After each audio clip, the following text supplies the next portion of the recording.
Après le Mali, le Burkina Faso et le Niger, un nouveau souffle vient de frapper le continent.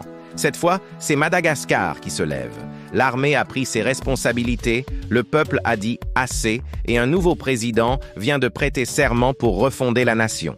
Ce n'est pas un coup d'État, c'est un cri du cœur.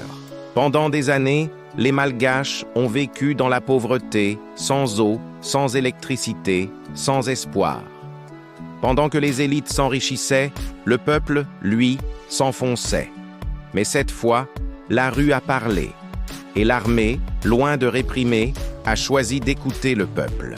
Le colonel Michael Randrianirina, chef de l'unité d'élite Capsat, n'a pas pris le pouvoir pour régner, mais pour reconstruire.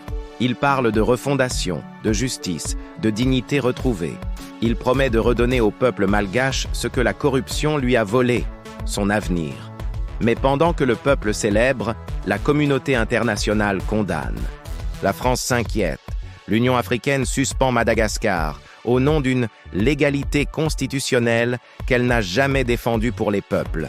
Encore une fois, des institutions africaines censées protéger les nations choisissent de défendre des dirigeants déchus et leurs parrains étrangers.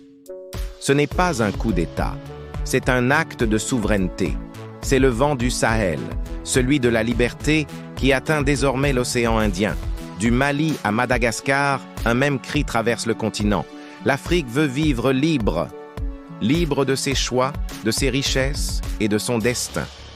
Ce vent de libération balaie la peur et révèle la vérité. L'Afrique ne sera jamais souveraine tant qu'elle écoutera ses anciens maîtres. L'Afrique se réveille.